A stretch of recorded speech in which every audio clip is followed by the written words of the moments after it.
Too many people in life, they just learn to settle. They trade in the high expectations and ideals that they once had for what is just good enough. Good enough life, good enough car, good enough house, good enough job, good enough relationship.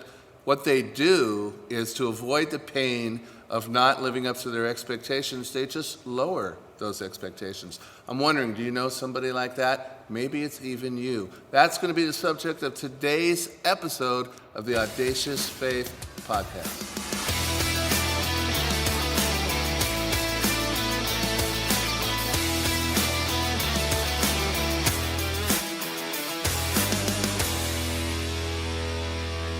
All right, welcome everybody. This is episode 32 of the podcast, and it's great to have you back with us. We've been having a great time sharing with guests. The last few weeks I've also been just kind of sharing some things from my heart to you. But now we get to do another interview, and I get to bring back a couple people that have been on some of the best interviews that we've had so far on the podcast. Jay Jr., of course, who's back with me now. He was actually episode number 1. If you didn't catch that one, you're definitely going to want to go back into the episode list and see it. It was a great one. And then Ronnie was with us in episode 12, where she gave a great testimony about things that happened in her life. Let me just say that those 2 episodes are the most highly watched of all the ones that we have out. So you don't want to miss them if you didn't catch them the first time. But now we bring them back together as the power couple that they are. So I'm so happy you guys are here today. Thank you so much. Yeah, definitely. For sure.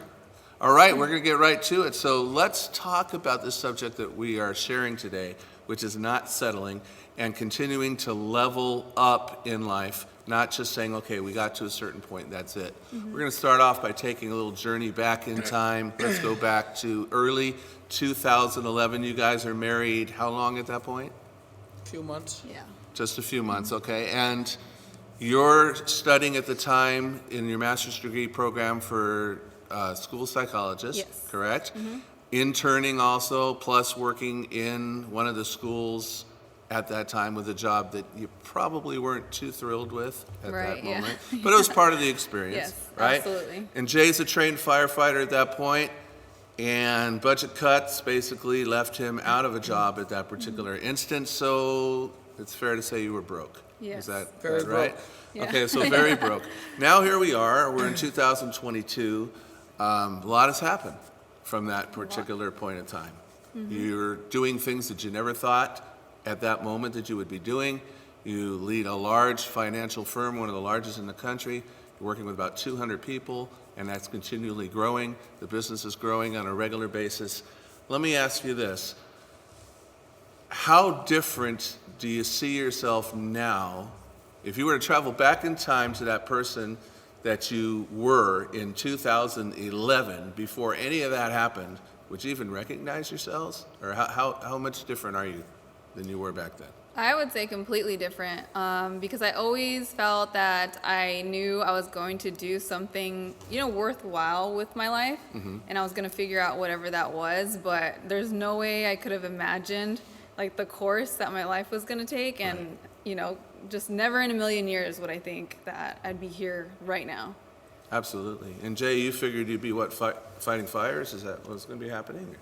I don't really know if at the time, even going in the fire department, it wasn't something I was passionate about. It wasn't something, I don't know. I don't really know the answer to that, because I feel like at the time I was chasing after that because it was, I guess it was a career option. Mm-hmm. But I never pictured okay, in 10 years I'm still going to be in the fire department. I don't know. I don't think I saw that far. We were broke, so we were just... Right, yeah. I couldn't see past Friday's rent. You know what I mean? So you're bringing up an excellent point, and you guys both, so I want to get your perspective, because you work with people all the time that are starting from where you started. Right. Okay? And you're saying that version of you back then couldn't really see past next month. Yeah. Mm-hmm. It's definitely not more than 6 months down the line. Do you find that to be really common with a lot of people that you deal with? Yeah, I think when you're struggling with money, and that's really all you can think about. So it's very short-term mentality, because you have to be. You're really in survival mode when you're struggling to pay the bills. And so for us, I see that all the time when I'm, meeting people. And I mean, I don't blame them because that's how we were when we, were in that position as well. I think that's the hardest part in It businesses. It really is. Because I think back and I could remember, going to the gas station and putting $6 in, because that's what I had in the ashtray at the time, or going to the grocery store and, and looking at the price before you stick everything in your shopping cart. Sure. I never was the one paying the bills. Ronnie always did that. So I was never, stuck between, do we pay the car payment or do we pay rent? But we were in that financial spot. And so I think the hardest part for people in the beginning stage of business, if they're behind financially, is I think you get so stuck in trying to survive that unfortunately it limits someone's growth because they can't get past that. So it's and I don't even know how possible it is for most people. I think the answer to that is to hurry up and get past the money. When you could get past that survival mode, then you could start doing something else.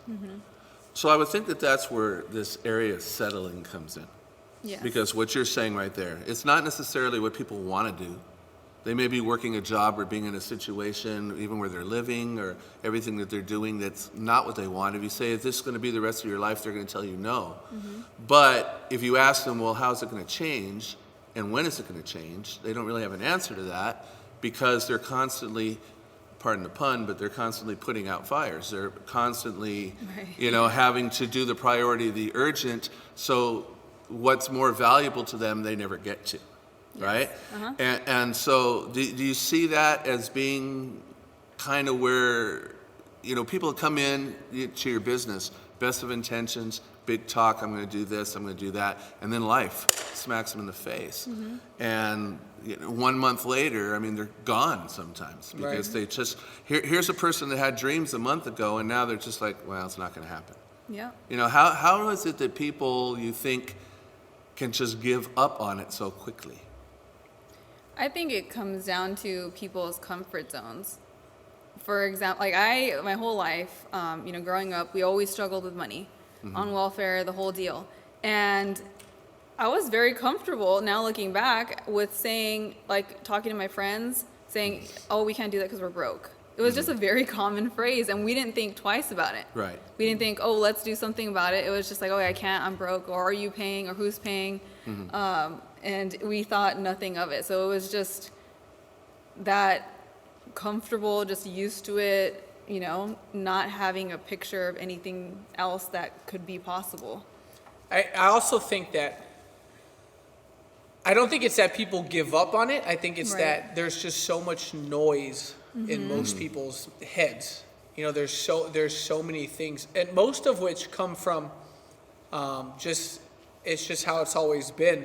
Yep. And so I don't think when someone, for example, in business, someone enters entrepreneurship, and then a month later they're like, yeah, you know what, and they stop showing up, they stop coming to train, they stop trying, they give up. I don't think it's that they quit. I think it's that there's so much other stuff going on in their heads where they just kind of, their attention shifts somewhere else, and but I the problem is that time doesn't stop, and so it's very easy to fast forward 5-10 years and you're still in that same spot because of the fact that your attention shifts away, to nothing, honestly, to nothing. It's a lot of time being busy. It's a lot of time being in a hurry.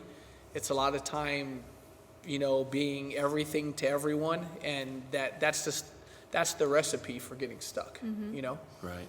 And then also in a lot of cases, those things don't bring any happiness or fulfillment. I think a lot of people are scared to be still, and we're just to sit there and be quiet and have nothing going on. And so I think we naturally, as a way of coping with just life, we fill our schedules where we're so busy. And the problem is you fast forward 30 years and you're still busy, but you're still broke. So people keep kicking the can down the road, and every time they get to the can, they just got to kick it again. Yeah. Right? They're Right. not ready to actually do anything. I think they have the intention to, but Yeah. one thing that I have found is the more and more successful we've become. I had a lady on the phone tell me today. I said, "Well, I run a firm of almost 300 agents." She said, "Well, you're busy," and I kind of stopped for a second. And I thought to myself, I'm like, "No, actually, I'm less busy than I've ever been." But I also say yes less than I ever have. Where I think the more successful you get, the better you get at saying no, You to have a to lot be a of little things. more selective over the course Yeah. of time. Yeah. So you're mentioning that busyness, and I think about this illustration of the person on the dumbest contraption ever created for man, which is a treadmill. If you think about it, I mean, it only has one basic benefit, and Right. that is the exercise. But you look at it and you see people huffing and puffing on this treadmill, running for a half hour to an hour, sometimes more, and when they're done, they haven't moved. Right. In reality, they're in the exact same place as the person who would have just stood right next to the treadmill. And there was all this activity and yet going nowhere. It's kind of like the hamster in a wheel who thinks that they're going somewhere as well, right? Right. And so let's talk about this now. I'm thinking of the parable of the talents, which is in Scripture, and you had people with different levels of opportunity. One had a little bit more, another had a little bit less, and then one had a little bit less. And it wasn't so much the opportunity that they had, it was what they did with it. One of the key things in that parable is that the master, when he returns, looks to see what people did with the opportunity they had. And the ones that were faithful with those opportunities, the smaller things, he then gave bigger things. So over the last 10, 11 years now, how much of where you've gotten to from where you were has been happening as a result of being faithful with the little things which kept piling up to the bigger things? Go ahead. You want me to answer? Sure. There's two things. Number one is I think everyone gets an opportunity. And whatever it is, it doesn't have to be anything specific. It's an opportunity to get better. It's an opportunity to do more.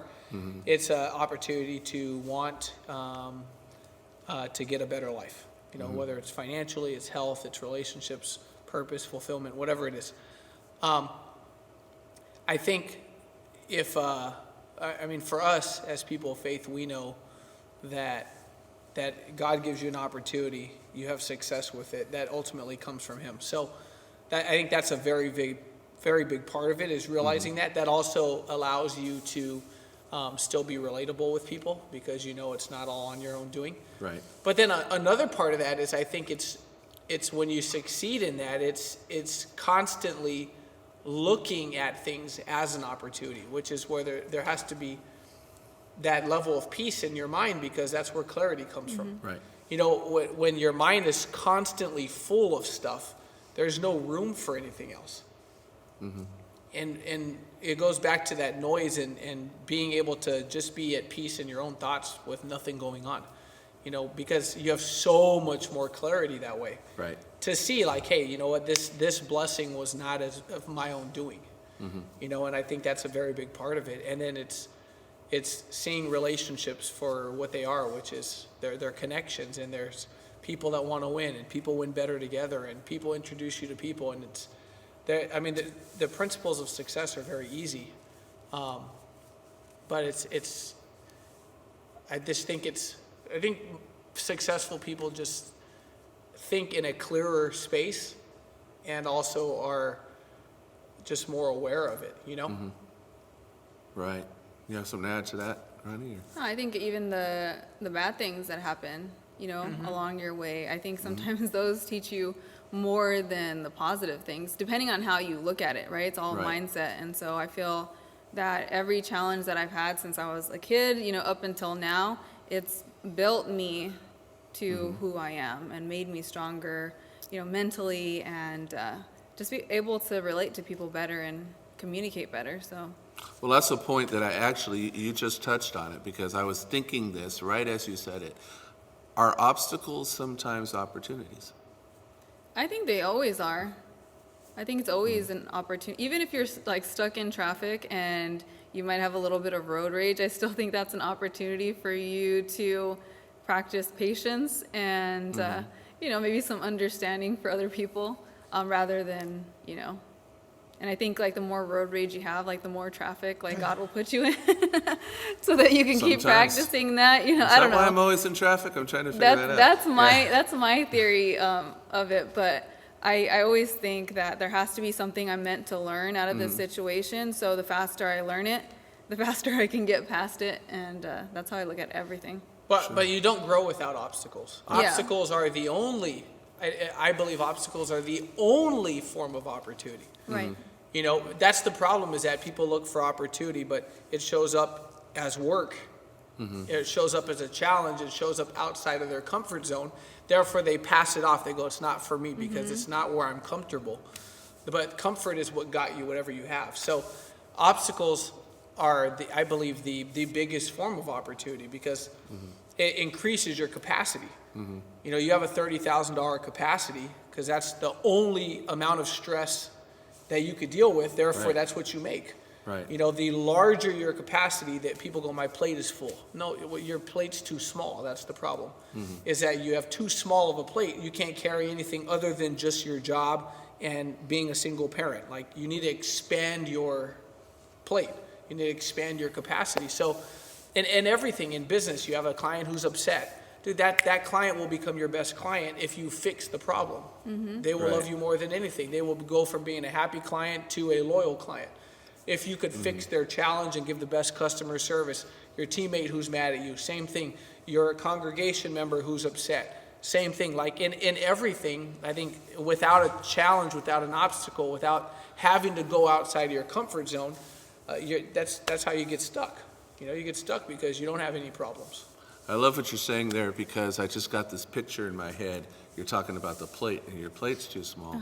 And you know how when you go to a table and there's going to be all the stuff that's laid out there, and you have the bigger plates and you have the smaller plates, and a person will take a smaller plate because then they can get less, but it still looks big enough to them. And I think that's how people just reduce their expectations over time because it looks like it's good enough.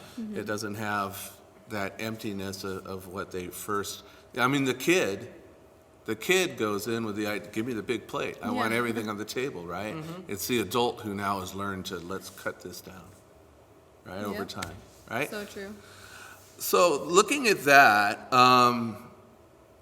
you guys are now at a level where most people would consider to be successful, okay? But I know you don't necessarily look at it. I believe you're thankful for where you are and you believe this is where you're supposed to be at this point. But a lot of people would just settle now.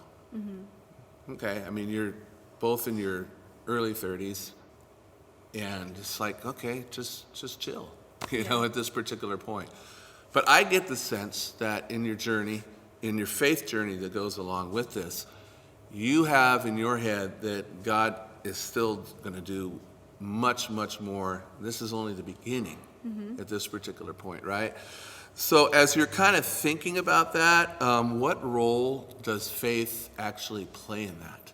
I mean, when you start planning for the next year, is it just like, well, whatever comes to our head, or is there a big part of faith in that journey where you're looking for that direction on what's supposed to be next? Yeah, I think that's everything for me. Even like you said, with the people that you meet and what we're supposed to do, I think that, one of my prayers is always, for God to bring the people in my life that are supposed to be in my life for whatever reason, and to keep the ones that aren't, out of reach. So that way I don't spend any time like forcing relationships that aren't, meant to be.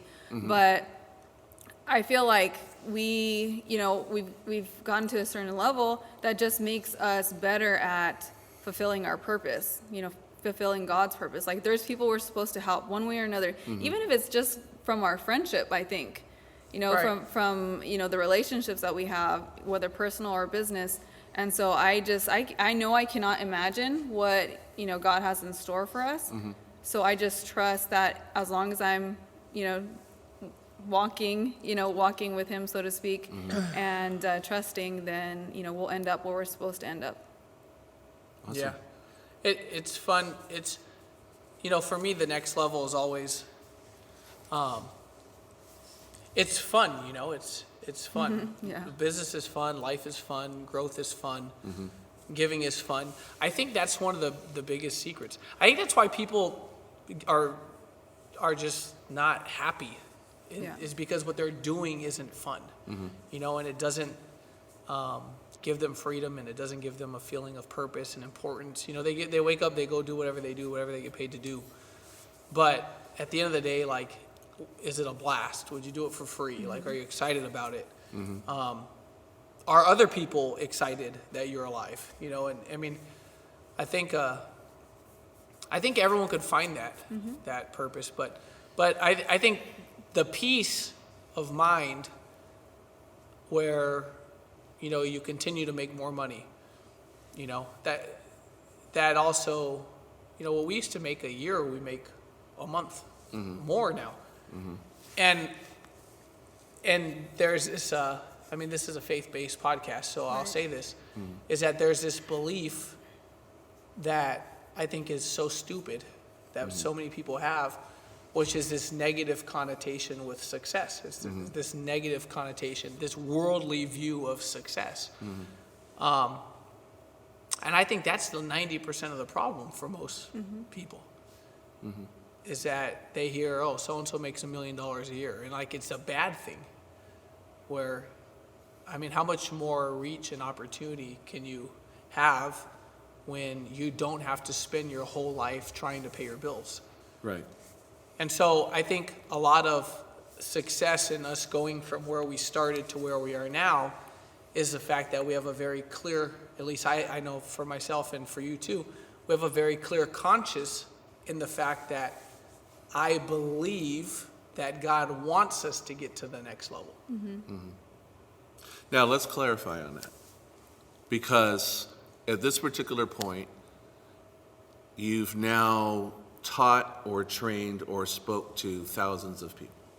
It's very fair to say that. Multi-thousands of people. Right. And could be more even if you took every opportunity that came. Yeah. And, when you combine that with the social media reach and everything that comes out there, then you are talking hundreds of thousands. And again, you're just getting started. All right? There's people that say the things that you just mentioned because they have wrong assumptions. And those assumptions are, if a person's being successful in the world's eyes, if a person is making a good income, then they must be cheating people, and they must be doing things that are unethical, and they must be doing things that are wrong. It's kind of a limiting view of God. Now, I would say at the same time that it's not God's will for everyone to be making $1 million a year, because it's just not what he's chose to do and where he wants them to be. But in this area of responsibility, I think it then transcends. You mentioned getting the money part out of the way. Now, when the money part is out of the way, it transcends to something else. With that following, with that influence, comes a lot of responsibility as well. So how do you put all that together with the faith part? For me, I think we all have responsibility, whether you're broke or you're wealthy. I think we all have responsibility. I also think that you don't continue to get to the next level if you don't fulfill your responsibilities correctly. Right. So I think there's a big, but it's a default for us that you do things right. You treat people right. You do things with integrity. And that's why I was saying that, like, faith going to the next level, and continuing to climb from, I remember when we didn't make 30 grand a year to where we started making 30 grand a month to where we didn't make a 6-figure income to now we'll make a 6-figure income a month. Like there's been all these stages, which obviously you have to be good at what you do and all this stuff. But I think our fundamental belief that making money is not bad plays a very big role in our ability to continue to grow. Right. Because it's not about money at all. Money is a byproduct of doing a good job at whatever it is that you do. Right. There are people in ministry who pastor mega churches, and then people in a small church think that being a pastor of a mega church is a bad thing. Well, everyone shows up there because they have a Starbucks. I mean, we'll go put a Starbucks in that small church and see what happens. It's not going to work the same way. Right. So it's the fundamental belief that success is not bad. The Bible doesn't say that being successful is bad. The Bible doesn't say that money is the root of all evil. And I only say money as an example because that's how most people associate success, Right. even though that's not the fundamental of success. But the Bible says your cup will runneth over. It doesn't say it'll be half full. So Right. I think the responsibility and the faith plays a very big role in our success, because our hunger never dies because we're not chasing money. Or people think successful people chase money. Maybe some do. I don't think most do. Because if they did, their hunger would die off. Right. When you're hungry, you eat, you're no longer hungry. So people associate success and money and hunger, but if it was about the money, you would no longer be hungry. So the fundamental principle of the better I do, the better we can serve other people that's the bottom line when it comes to success, I think. And that's why getting to another level is never a surprise, because our hunger has never gone away. Okay. Yeah. I feel like very, very few people are money motivated. Right. Because when we sit down with people, I mean, just think about it. If everyone was motivated, then people would be venturing out to try new things, do new things, open this business, get a better job, Right. a better career, better education, right? We really don't see that much. So if that's what really motivated people, then that would be it. And like he said, you kind of lose that fire once your bills are good and you've got a little bit of money in the bank and everything. But, as far as our faith goes, it's just, I cannot go to sleep at night if I am not doing something good for people. I know a lot of people, equate success and money with, having to walk all over people, or having to that cutthroat environment, or Right. just mentality okay, I got to take from somebody in order for me to get ahead. And I could never do anything Right. that had any feeling like that, because I want to be a giver. And taking doesn't feel good in the Sure. long run. Maybe in the moment. But, when you go to sleep at night, are you doing something that's worthwhile? Are you helping people? Is it in alignment with your faith? Right. And that's what drives me, and that's what makes me feel peaceful inside. Because the topic being settling, whether or not to settle or whatever. Right. People, if we're talking about money, people settle before they settle with money. That's the problem, is that they settle with being unhappy. Yeah. I'm unhappy, and I blame everything on my childhood. But you could fix that, though. I'm unhappy with me. You could fix that. I'm unhappy in my health. You could fix that. See, so people settle in every single area. From a success standpoint, we always judge success from money, which it's not, Right. but that's how society sees it. But there's people that, successful people are very unhappy. And successful people are also very happy. Just like there are broke people that are happy and there are broke people that are unhappy. It's every area. It's health. It's in your fitness. It's in your faith. It's in your relationships. It's in your own self-care and the way you see yourself. There's so many places that people settle. But just imagine if you didn't settle on any of them, then what does your life look like? Right. Income included. It becomes part of that. True. It's your identity. So in this case, especially with the areas that you guys have been put in, the opportunities that God has now given you, success brings influence, which I think is probably one of the most valued things that there is, to have the opportunity. If we look at it from a faith standpoint, Jesus did tell us, despite what some people think, that we're supposed to be seen by people. He said, "You're the light of the world. A city that's set on a hill cannot be hidden." So he told us straight out, part of your responsibility in life is to be seen, is to be very visible. You're the salt of the earth. So in other words, people that are supposed to flavor or positively affect everything that you touch. Okay? This is the call. This is part of the Great Commission that Jesus gave us to do. And so that's what I wanted to touch on this, because influence, by taking big steps, by following in faith, by being faithful with the small things, and then being given responsibilities of the bigger things.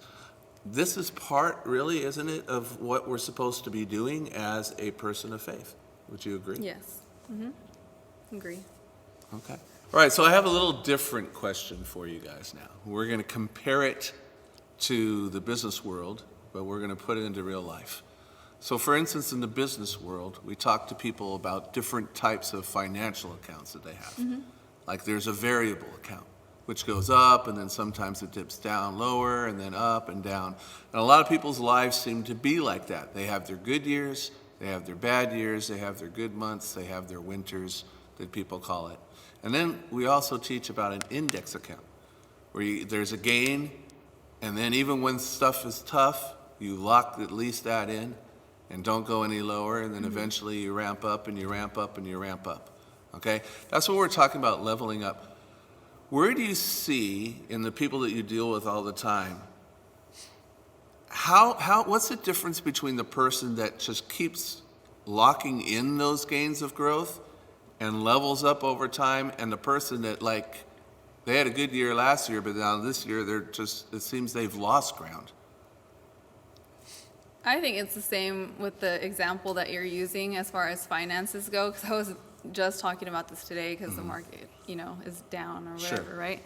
And so usually when the market goes down, people immediately pull their investment, or they'll put it to a less risky Right. investment, which limits their potential for growth, versus just leaving it and then or investing more or whatnot, and taking advantage of that because they get scared. And I think the same thing happens with people when they hit some adversity or things don't go their way, where they pull back. They're like, this isn't working for me, let's try something else. And then they just keep doing that, and before you know it, they're losing their growth or their gains, and they're in the same spot that they were before. I think the people who continue to grow just take the stumbles as they come along, but they keep pushing forward. Get some feedback on what they're doing, whatever their goal is, and they just keep moving forward with that faith that we're Right. talking about, right? Exactly. God's not going to change his mind, like, oh, you're supposed to do this. And then he's going to be like 10 minutes later, because you made a mistake, no, never mind. Like, That's a very good let's point. go Yeah. a different direction with this. I mean, if he has a vision for you in mind, like, that's where you're supposed to be. Right. Very excellent point. So, Jay, do you see a lot of that with people that, were kind of coming along, and then they disappear for a while, and you look at them and they're just like right back at square one, it seems, and you're wondering what in the world, happened with you? Yeah, I think a lot of that is tied to, because we've had moments like that, and I think it's an identity thing. It's this is where I'm comfortable. It happens in the gym too. You get to where the best place where you always get to, and then somehow you fall off, because that's your identity right there. Like, that's the best. It's pushing through to something else. Also, in whatever you do, it's working at that thing. It's a mentality of always looking for a better opportunity within my current opportunity. Meaning that there's ways to improve what you're doing. There's ways to get better at what you already do. There's ways to innovate what you already do. The best athletes in the world continue to get better at the same sport. Right. So the question is, well, how are you so much better now than the guy next to you when you play the same sport at a professional level? It's because that person continues to get better at what they already do, versus, hey, I made it. The second you feel like you made it, it's the second you get cut.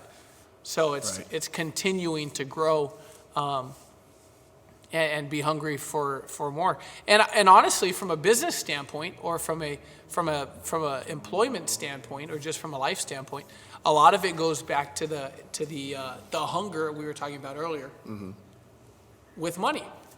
You know, for example, someone who's stuck at a job making 40, 50, 60 grand a year that has a belief that this is where God wants me, okay, that's cool. But if you're struggling financially every month, like you really believe God wants you to struggle, I'm sorry. No matter what anyone tells me, no matter what Bible verse you pull open, I do not believe that.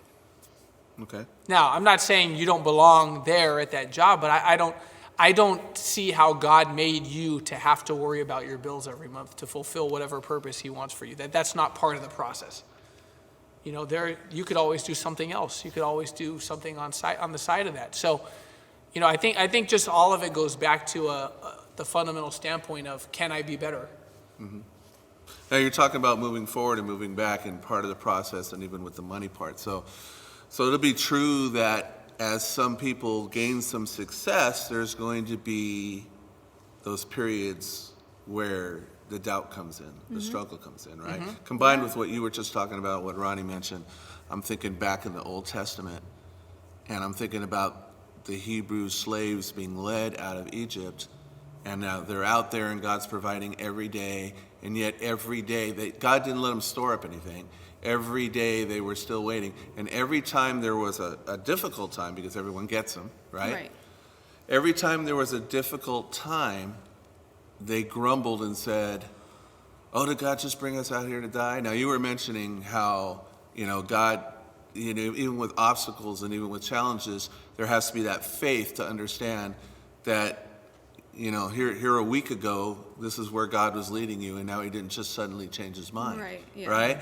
And so there you are, and they're out there, and in their mind somehow, despite all that God had done and all that God had promised, they still saw themselves as slaves. And not claiming the promises and believing in the promises that even though there was a challenge right now, God was going to push them through that. And they, just like he did before, and he did over and over and over again. So do people have short memories on God's blessings? I don't think, I think the problem is that people act out of emotion versus act out of a fundamental standpoint of their beliefs and their values and their goals. Rather than doing that, they go emotionally, right? Which is, today things are hard, therefore It's always hard. It's always hard, and then they settle in that, Right. which is the whole topic of this podcast, is they settle in that, and then they justify that. And it's hard, and I always come back here, so this is all God wants for me. Which is very weak, actually. Because if you really believed from a faith place that God put you on the planet for a reason, then it's a very weak thing to say, okay, well, I guess this is what God wants for me. This is where I belong. And you're in such a small place with small amounts of influence. Now, someone can say, well, who's to justify what's big and what's small? Everything matters. Yes, that's true, of course. But at the same exact time that's true, if there's no, can I do better? Can I do more? You know? It goes without saying that you're going to have bigger influence by planting a church and growing it than you are by staying in a small group in your living room. So although the small group in the living room has value, can you have more value? You know? Okay. So there's I think stages. There's a time for the small group in the living room, but it's not supposed to stay there. the Harvest Crusade is a perfect example of, can I have bigger value? Can I have more impact? Can I have greater reach? You know, even if we want to argue one soul versus 100 souls, what's more important? You know, the Bible says that he'll leave all the flock to go find one. Like if people want to get into a theological argument over it, fine. But can I have a bigger reach? Can I have a bigger reach? Can I fill a stadium instead of a living room? I mean, I don't, no matter what you say, I don't think you can argue that one is going to have a greater reach than the other. I agree with that. Okay. Yeah. I think the same goes for your personal faith too. You know, it's who's to say like what is enough or because we're talking about settling and you're saying, well, you know, what I'm doing now, like who's to say that doesn't have impact, right? Same thing with your personal faith. You could say, okay, I believe in God, I'm good, so that's it, you know? Right. But God intends for you to grow in every area of your life, including your relationship with God. And so, you know, the goal is to keep growing, goal is to keep getting better. And I don't think there should be any point in our life, you know, whether we're 15 or 80, where we say, oh, that's it for me, like I'm staying here. That's it. And you could feel that at every role. You could feel that as a teacher. Yeah. You could feel that as a tutor. You could feel that as an engineer. You could feel that as a car salesman. You could feel that as a public figure. Like you could fill a role no matter what career choice, no matter what income. But in every career and every income, I think the settling spot is when you go, okay, I'm happy right here as a teacher. I'm happy right here as a piano coach or a piano teacher. I'm happy right here as a nurse. Like, and then spending, like we grow, 17, 18, 19, 20, 22, college, graduate, get a job. And then for most people, that's where the growth stops. And they die at 70, the same person they were when they started their career, which is crazy. It's absolutely crazy. And I think that's the settling thing, is like we grow to a career point and then we stop. And then a lot of people settle there, and 50 years later, they're doing the same thing. And I think that's literally the definition of settling. It's like we've worked the first 22, 23 years of our life to get somewhere and then settle And then stay for the there. next 70, which is crazy.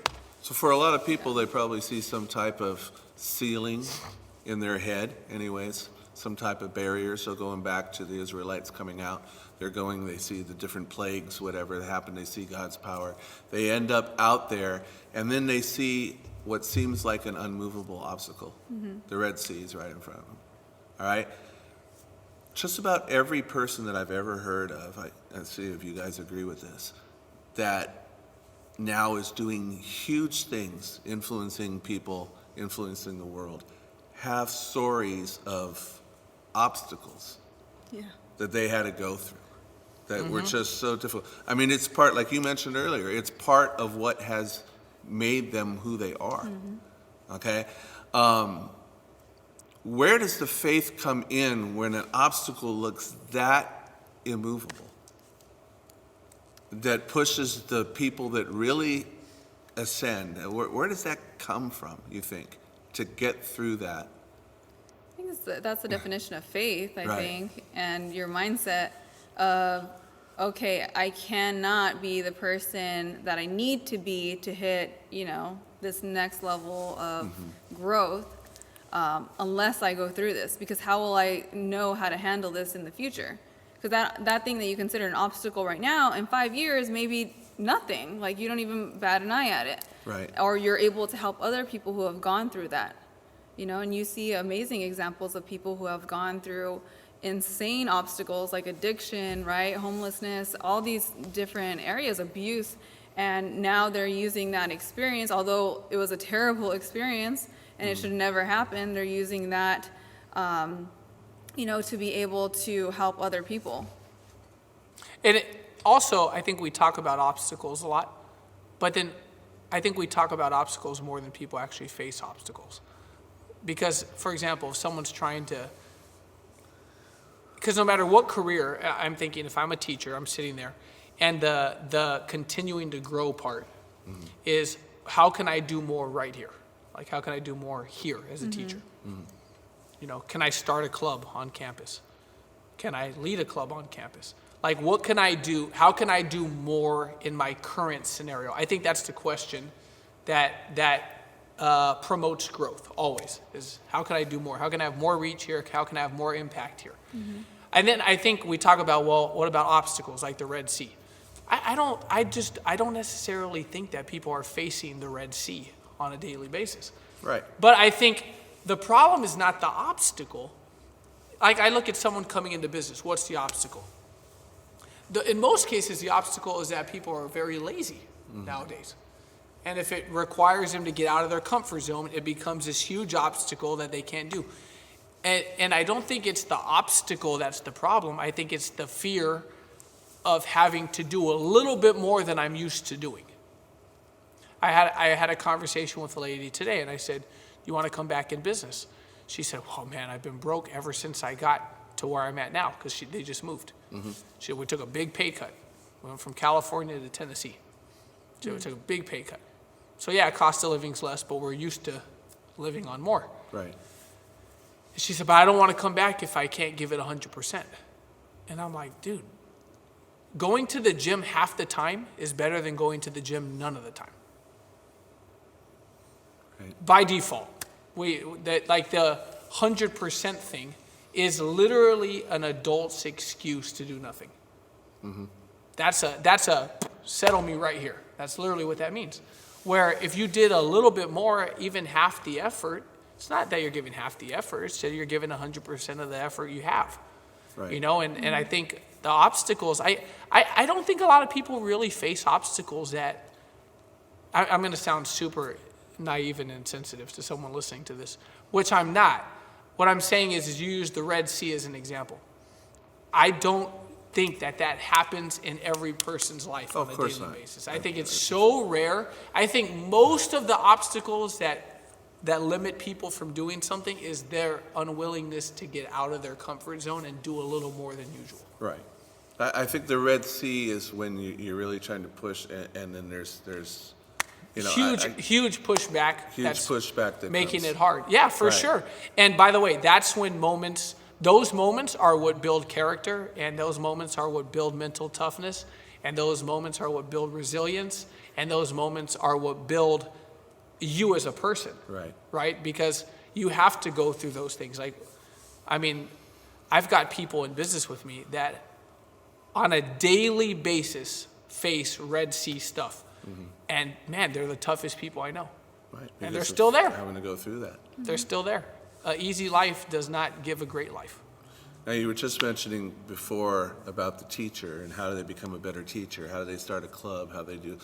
And I think the reason why a lot of people don't do it, and now we're going to twist this around, and it goes right back to money. Because a lot of times the teacher, depending on their commitment, will get the thinking, well, they don't pay me anymore to do that. Right. Why would I do that? That's not part of my job description. Exactly. That's not part of this. Whatever, what's in it for me? Why would, when it becomes more, well, are you going to compensate me? Right. Rather than how am I going to influence and bless and encourage others? And then, it comes right back to the money issue more than the person that has that issue out of the way. 100%. Yeah. And it's usually the same people that are, we don't need money, God will provide. It's like, dude, God provided you. Now, it's your job to do the rest and get the job done, you know what I mean? Like, you were the thing provided to make this happen. You have the skill sets and the resources. Right. So you got to do it. And a lot of people don't necessarily have someone in their life telling them, like, hey, you could do more where you're at. So they may hear this and go, hey, you're right, I could do more right here. Let me get outside of the box, that society puts me in and figure out, okay, how could I become bigger in what I'm doing? Because everyone has a different role, Someone's got to do the big thing, someone's got to do the little thing, and they're both big. Right. But, it costs money to run ministries. Sure. Churches are closing all over the world, all over the country especially. And those are the same churches that in a lot of cases said, well, money's not everything, blah, blah. But if there was money, they'd still be there. They say, oh, God will provide, yet your doors are closed. Right. Not that God didn't provide, but it's from a worldly standpoint, it costs money to pay a bill. Sure. And so it just doesn't make sense to me that we have churches close all across the United States. Strictly, not because the pastor said, we don't need it anymore, there's enough in the community. Right. Not because they said, we've already reached everybody. Not because they said, too many ministries. We have too many ministries. Too many people knocking on doors, going to the hood, pulling kids out and taking them to Sunday school. Too many, we don't need it anymore. No, they closed because they couldn't pay the freaking bill. That's why they closed. Right. Now, when you talk about that, and you look biblically when it says if we seek first what God's telling us to do, and then the needs and everything else he'll add. Right. Never really even tells us to strive for the money. It just says do the big call of what you're called to do, and he will then provide it. Okay, it's a responsibility on him. So it kind of makes you wonder, are things a little reverse and backwards, and even in the minds of some people of faith, and we've gotten off in those areas as far as just not having that faith to move forward on some things that we should be moving forward on, and thinking big like what you're talking about. Right? Yeah. All right, so this has been a very interesting conversation. I'm sure it's going to raise some eyebrows and it's going to make some people think, so that's good. That's what we want to do. At what point, I'm going to go back to what Ronnie said here then, and I think I already know the answer because she already kind of brought it up. But for some people that are out there, you may say to yourself, well, when this happens, then that'll be good enough. All right, at what point in your life is there a point where it will be good enough? I don't think so. For me, what I discovered, like growing up, as an adult, is that for me, happiness is growth. And so at any point where I'm not growing in an area of my life, that's me just agreeing that I'm not going to be happy anymore.